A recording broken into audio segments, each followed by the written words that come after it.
கிளாஸில் நம்ம கெமிஸ்ட்ரி பார்க்க போகிறோம். ஸோ கெமிஸ்ட்ரியில் மேட்டர் அரவுண்ட் அஸ் அது ஏற்கனவே நம்ம பார்த்தோம். ஸோ அதில் என்னெல்லாம் பார்த்தோம்னா ஆட்டம்ஸ்னால் என்ன, மாலிக்யூல்ஸ்னால் என்ன, ட்ரை மாலிக்யூல் மாலிக்யூல் பேஸ் பண்ணி வர்றது எல்லாமே பார்த்தோம். ஸோ இப்போ வந்து இந்த கிளாஸில் வந்து நம்ம எலிமெண்ட்ஸ் அண்ட் காம்பவுண்ட்ஸ் தான் பார்க்க போகிறோம். So classification of matter.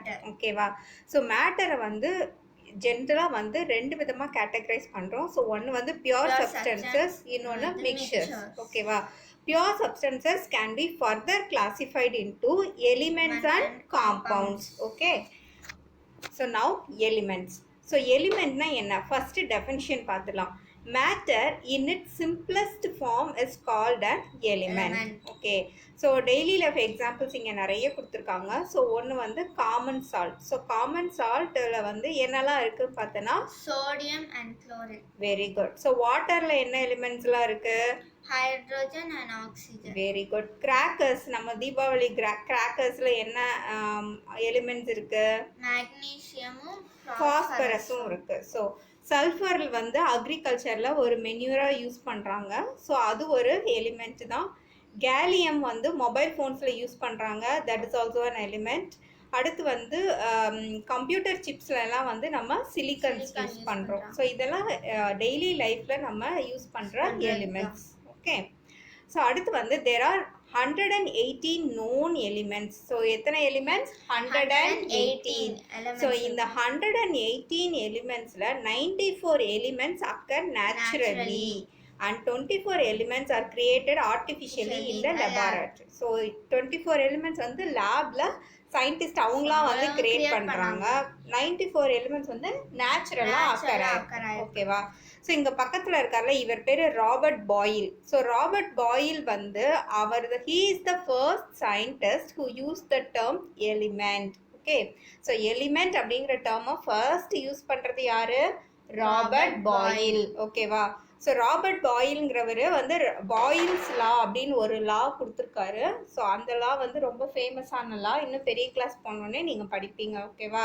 So Robert boil is the first scientist use the term element. Okay. So next வந்து கிளாசிஃபிகேஷன் ஆஃப் எலிமெண்ட்ஸ் பார்த்துடலாம். ஓகேவா? ஸோ பியூர் சப்ஸ்டன்ஸ் கீழே என்னெல்லாம் வருது? எலிமெண்ட்ஸும் காம்பவுண்ட்ஸும் வருது. ஸோ எலிமெண்ட்ஸில் எப்படி கிளாஸிஃபை பண்ணுறாங்க ஃபர்தரா அப்படின்னு பார்த்தோன்னா metals, non metals, metalloids. Okay. So metals, non metals, metalloids. So மெட்டல்னா என்ன? நமக்கு தெரிஞ்சது என்னன்னா பார்க்குறதுக்கு பளபளன்னு ஷைனிங்காக இருக்கும். ஓகே. தட்டுனா சத்தம் வரும். இது ரெண்டும் தான் நமக்கு மெட்டல்னு தெரியும். பட் உண்மையிலேயே வந்து மெட்டலோட டெஃபினிஷனும் அதுதான். So elements that are malleable are called metals. So malleable அப்படின்னா என்ன அர்த்தம்னா a material may be flattened into thin sheets or various shapes. ஓகேவா? ஸோ அந்த மெட்டலை வந்து எப்படினாலும் வளைக்கலாம் அப்படின்னு சொல்கிறாங்க. தின் ஷீட்டாகவும் வளைக்கலாம். அதுக்கப்புறம் என்ன ஷேப்புக்கு வேணுமோ அந்த ஷேப்புக்கு அந்த மெட்டலை வந்து வளைச்சி ஃப்ளாட் பண்ணி யூஸ் பண்ணிக்க முடியும் அப்படின்னு சொல்கிறாங்க. ஸோ அந்த மாதிரி எலிமெண்ட்ஸ் எல்லாம் என்ன சொல்கிறாங்க? metals. Okay. So they are hard and shiny elements. So எல்லாமே பார்க்கிறதுக்கு ஹார்டா இருக்கும், ஷைனிங்கா இருக்கும். One exception is sodium. Sodium வந்து it is very soft. எது exception? Sodium. ஆனால அது ஒரு வந்து மெட்டல் தான். So sodium is a metal but it is soft. Okay. All metals are solids at room temperature, but there is one exception. What is it? Mercury. Yes, mercury is only metal that is liquid at room temperature. Okay. So metals can be drawn into wires. So நம்ம ஏற்கனவே பார்த்தோம்ல, it's malleable. நம்ம எப்படி வேணாலும் flatten பண்ணலாம் அப்படின்னு சொல்லிட்டு it can be drawn into wires and they are good conductors of heat and electricity. So electricity-யும் conduct பண்ணும், heat-ம் conduct பண்ணும். Okay. ஸோ இப்போ எக்ஸாம்பிள்ஸ் பார்த்தோன்னா lead, iron, copper, nickel, gold, silver, zinc, aluminium. Okay. So இது எல்லாமே வந்துட்டு examples of metals. Okay. So next வந்து நான் மெட்டல்ஸ் என்னன்னு சொல்லி பார்த்துடலாம். ஸோ நான் மெட்டல்ஸோட properties. So non metals are dull and soft. So அது வந்து ஷைனிங்காக இருக்கும், ஹார்டாக இருக்கும்னு பார்த்தோம். ஸோ இது வந்து டல்லாக இருக்கும், சாஃப்டாக இருக்கும். ஸோ இதுலேயும் we have one exception, diamond. So diamond is the hardest substance naturally occur on the earth. Okay, so diamond வந்து ஒரு நான் மெட்டல். ஸோ நான் மெட்டல்ஸ் எல்லாம் டல்லாகவும் சாஃப்டாகவும் இருக்கும், but diamond is very hard and diamond is very shiny. Okay, so it is very shiny and it is the hardest natural substance on earth. Okay, so diamond is a non-metal. அந்த எக்ஸெப்ஷனை மறந்துடக்கூடாது. Okay, non-metals such as oxygen, hydrogen and chlorine are gases at room temperature. So நம்ம வந்து metals எல்லாமே வந்து சாலிடாக தான் இருக்கும் except mercury which is in liquid ஸ்டேட்னு பார்த்தோம். ஸோ நான் மெட்டல்ஸ் வந்து 3 ஸ்டேட்ஸ்லேயுமே இருக்குது. கேஷியஸ் ஸ்டேட்லேயும் இருக்குது, சாலிட் ஸ்டேட்லேயும் இருக்குது, லிக்விட் ஸ்டேட்லேயும் இருக்குது. ஸோ கேஸஸ்னு பார்த்தாலும் என்னெல்லாம் example? Oxygen, hydrogen, chlorine. Very good. நான் மெட்டல்ஸ்க்கு சாலிட் ஸ்டேட்டில் இருக்க நான் மெட்டல்ஸ்க்கு எக்ஸாம்பிள் சொல்லுங்கள். Carbon, iodine, sulphur, phosphorus. Okay, so carbon, iodine, sulphur and phosphorus இது எல்லாமே வந்து ரூம் டெம்பரேச்சரில் சாலிடாக இருக்கும். ஓகேவா? So the only non-metal which is liquid at room temperature is bromine. ஓகேவா? ஸோ இப்போ bromine-ஐயும் மெர்க்குரியும் நீங்கள் வந்து கம்பேர் பண்ணிக்கலாம். Mercury is the only metal which is liquid at room temperature, where bromine is the only non-metal that is liquid at room temperature. Okay, so next வந்து non-metals are poor conductors of heat and electricity. So ஹீட்டையும் conduct பண்ணாது, எலக்ட்ரிசிட்டியும் conduct பண்ணாது. But இதுலேயும் ஒரு exception இருக்குது. So என்ன exception பார்த்தீங்கன்னா graphite. Graphite is a good conductor of electricity. Okay, so examples பார்த்தலாம். Carbon, phosphorus, sulphur, diamond, bromine. Bromine is the only liquid non-metal பார்த்தோம். அப்புறம் graphite. Okay, which is a good conductor of electricity பார்த்தோம் இல்லையா? So இதெல்லாம் examples of non-metals. So next வந்து the difference between metals and non-metals. இப்போ பார்த்ததே தான் table ஃபார்ம்ல நம்ம கொடுத்துருக்கோம். Okay, the difference between metals and non-metals. Okay, metals are lustrous, they have a shiny surface. Non-metals are non-lustrous, they have non-shiny surface. லஸ்ட்ரஸ்னா என்னது? லஸ்ட்ரஸ்னா பளபளப்பலான்னு இருக்கிறது தான். ஓகேவா? பார்க்குறதுக்கு பளபளன்னு இருக்கும் அப்படின்றது தான், வேற ஒன்றும் இல்லை. Metals are generally heart.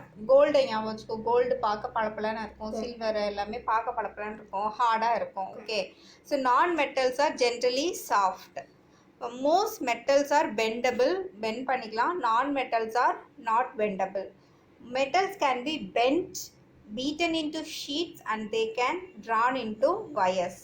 Non-metals are non-ductile. Non-ductile na வளைக்க முடியாது அப்படின்னு அர்த்தம். Most metals are good conductors of electricity. Non-metals are bad conductors of electricity. Metals are good conductors of heat. Non-metals are bad conductors of heat. Most metals are making ringing sound when struck. Hence they are used to make objects like bells. Okay, so ringing sound வருது. Non-metals does not make any sound when they struck. Okay, so அந்த எக்ஸாம்பிள்ஸ்லேயே நமக்கு தெரிஞ்சிருக்கும். Gold, silver, copper இது எல்லாமே பார்த்தோன்னா, so copper use பண்ணி copper wire பண்ணுறோம். Aluminium sheets use பண்ணி அலுமினியத்தில் வந்து நிறைய பாத்திரங்கள்லாம் செய்கிறாங்க. ஸோ அது எல்லாமே வந்து ரொம்ப ஈஸி, ஹார்டாக இருக்கும், ஷைனிங்காக இருக்கும், பெண்ட் பண்ணலாம், ஷீட்டாக மாற்றலாம், வயர்ஸாக மாற்றலாம், எலக்ட்ரிசிட்டி கண்டக்ட் பண்ணும், ஹீட் கண்டக்ட் பண்ணும், ரிங்கிங் சவுண்ட் வரும். இது மட்டும் ஞாபகம் வச்சுட்டோன்னா அதுக்கப்புறம் அப்படியே வந்து மெட்டல்ஸ் அதுக்கு ஆப்போசிட்டே எழுதிடலாம், அவ்வளோதான். ஓகே, ஸோ இப்போ metalloids the third type. So மெட்டல்ஸ்னால் என்னென்னு பார்த்தோம், நான் மெட்டல்ஸ்னால் என்னென்னு பார்த்தோம், மெட்டலாய்ட்ஸ்னால் என்னன்னு சொல்லி பார்க்க போகிறோம். ஓகேவா? ஸோ மெட்டலாய்ட்ஸ் அப்படிங்கிற தமிழில் வந்து உலோக போலிம்பாங்க. மெட்டல்னா உலோகம், நான் மெட்டல்னா அலோகம், மெட்டலாய்ட்னா உலோக போலி அப்படின்னு சொல்லி சொல்லுவாங்க. பேர்லேயே இருக்குது. ஸோ போலியான உலோகம், அதாவது உலோகம் மெட்டல் மாதிரியும் இருக்கும், நான் மெட்டல் மாதிரியும் இருக்கும். ரெண்டோட ப்ராப்பர்ட்டியுமே இருக்கும், கரெக்டாக வந்து ஃபிக்ஸ் பண்ண முடியாது. ஸோ அதனால தான் வந்து அதை வந்து மெட்டலாய்டு அப்படின்னு சொல்லி சொல்கிறாங்க. So they exhibit the properties of both metals and non metals. Examples பார்த்துடலாம். Examples boron, silicon, germanium, arsenic, antimony, tellurium. So இதெல்லாம் எக்ஸாம்பிள்ஸ் ஆஃப் மெட்டலாய்ட்ஸ். Metallites. நீ ஒரு தடவை சொல்லிடு. Boron, Boron, silicon, germanium, arsenic, antimony, antimony, tellurium. Okay, so இப்போ வந்து காம்பவுண்ட்னா என்னன்னு பார்க்கலாம். ஓகே, காம்பவுண்டில் என்னன்னு பார்த்தீங்கன்னா ஃபஸ்ட்டு வந்து definition. A compound is a pure substance that is formed when atoms of two or more elements combined chemically in definite proportions. So அந்த definite proportions அப்படிங்கிற word வந்து இதில் ரொம்ப ரொம்ப இம்பார்ட்டன்ட். ஸோ ப்ரொப்போர்ஷன் டெஃபினைட் ப்ரொப்போர்ஷனாக இருந்தால் தான் அதை நம்ம காம்பவுண்ட் அப்படின்னு சொல்லலாம். ஓகேவா? ஸோ இதில் வந்து ஒரு பியூட்டி என்னென்னா compound exhibit properties entirely different from the properties of their constituent elements. Okay, ஒரு எக்ஸாம்பிள் பார்த்தோன்னா ஒரு வாட்டர் எடுத்துட்டோம்னா water is a compound. So it is made up of hydrogen and oxygen. So இப்போ ஹைட்ரஜனோட ப்ராப்பர்ட்டி எதுவும் வாட்டரில் இருக்காது, ஆக்சிஜனோட ப்ராப்பர்ட்டியும் எதுவும் வாட்டரில் இருக்காது. So water has its own properties. ஓகேவா? ஸோ அதுதான் சொல்கிறாங்க. So a compound exhibit properties entirely different from the properties of their constituent elements. ஓகேவா? ஸோ அடுத்த எக்ஸாம்பிள் பாரு, காமன் சால்ட். ஸோ காமன் சால்ட்டில் என்னெல்லாம் இருக்குது? சோடியம் இருக்குது, குளோரின் இருக்குது. ஸோ ரெண்டோட ப்ராப்பர்ட்டியுமே சோடியமோட ப்ராப்பர்ட்டியும் சால்ட்டில் இருக்காது, குளோரினோட ப்ராப்பர்ட்டியும் சால்ட்டில் இருக்காது. ஓகேவா? ஸோ அது எப்படி சொல்கிறாங்கன்னா sodium is highly reactive solid at room temperature. It Burns vigorously when in contact with water. ஓகேவா? ஸோ பட் நம்ம யூஸ் பண்ணுற சால்ட் அந்த மாதிரி எதுவும் இருக்கா? எதுவுமே கிடையாது. அதே மாதிரி குளோரின் பார்த்தோன்னா chlorine is yellowish green poisonous gas at room. Okay, so சோடியமையும் நம்ம தனியாக சாப்பிட முடியாது, இட்ஸ் பாய்சனஸ். குளோரினையும் நம்ம தனியாக சாப்பிட முடியாது, இட் இஸ் பாய்சனஸ். பட் ரெண்டும் சேர்ந்து கிடைக்கிற சோடியம் குளோரைடு என்னது? நம்மளோட table salt, common salt. So which is used for cooking. Okay, so salt இல்லாமல் எதுவுமே எந்த டிஷ்ஷுமே செய்ய முடியாது. ஓகே, ஸோ இப்போ ஒரு காம்பவுண்டில் இதுலேருந்து நம்ம தெரிஞ்சுக்கலாம் ஒரு காம்பவுண்ட் வந்து அதுக்குன்னு தனிப்பட்ட ப்ராப்பர்ட்டிஸ் இருக்குது, அதோட கன்ஸ்டியூவன்ட் எலிமெண்ட்ஸோட ப்ராப்பர்ட்டிஸ் எதுவும் அதுக்குள்ளார இல்லை. ஓகேவா? ஸோ இப்போ ஒரு எக்ஸாம்பிள் வந்து சால்ட் பார்த்தோம். அடுத்து வந்து என்ன பார்த்தோம்? சுகர் வந்து sugar is made up of carbon, hydrogen, oxygen. chalk is made up of calcium, carbon and oxygen. ஓகேவா? இப்போ வாட்டர் கூட அப்படிதான். Water is made up of oxygen and hydrogen பார்த்தோம் இல்லையா? Hydrogen is gas at room temperature, oxygen is gas at room temperature. ரெண்டும் சேர்ந்து கிடைக்கிற compound water is liquid at room temperature. ஓகேவா? ஸோ அது மாதிரி தான். ஸோ நெக்ஸ்ட் வந்து properties of compounds. A compound is formed only when the constituent elements combine in a fixed proportion. So that word fixed proportion is very important. Okay. The properties of a compound are different from those of its constituent elements. இதுக்கும் நிறைய examples பார்த்துட்டோம். A compound cannot be broken down by physical methods such as filtration. For example, நம்ம salt எடுத்துக்கோ, சால்ட்டை வந்து தண்ணியில் கரைச்சி நம்ம வந்து ஃபில்டர் பண்ணோன்னா சோடியம் தனியாக குளோரின் தனியாக பிரியுமா? கண்டிப்பாக அது நடக்காது. அதுதான் வந்து சொல்கிறாங்க. அல்லது சால்ட்டை வந்து நல்லா அப்படி பவுட்ரு பண்ணுறோன்னு வச்சுக்கோ, சோடியம் தனியாக குளோரின் தனியாக பிரியுமா? அது தெரியாது. ஸோ அதுதான் சொல்கிறாங்க, ஒரு ஃபிசிக்கல் மெத்தட்ஸ் யூஸ் பண்ணி it cannot be broken down into its constituent elements. ஓகேவா? A compound can be separated into its constituent elements only by chemical methods. Okay, so லேபுக்கு எடுத்துகிட்டு போய் சில கெமிக்கல்ஸ்லாம் யூஸ் பண்ணி கெமிக்கல் மெத்தட்ஸ் மூலமாக தான் we can separate the constituent elements. ஓகேவா? So இப்போ difference between a element and compound என்னன்னு சொல்லி பார்த்தலாம். An element is the simplest substance. A compound is a chemical substance formed by the combination of two or more elements. Okay, so element compound ரெண்டுமே purest form தான், நேச்சுரலாக கிடைக்கிற purest form தான். But element is the simplest substance. But compound வந்து two or more elements வந்து proper combination. Yes. So proper ப்ரொப்போர்ஷனில் வந்து fixed ப்ரொப்போர்ஷனில் combine ஆகும்போது நமக்கு காம்பவுண்ட் கிடைக்குது. ஓகேவா? ஸோ பெஸ்ட் எக்ஸாம்பிள் வாட்டரே நம்ம சொல்லலாம். H2O அப்படின்றதுல பார்த்தோன்னா 2 ஹைட்ரஜன் 1 ஆக்சிஜன் சேர்ந்தா வாட்டர்.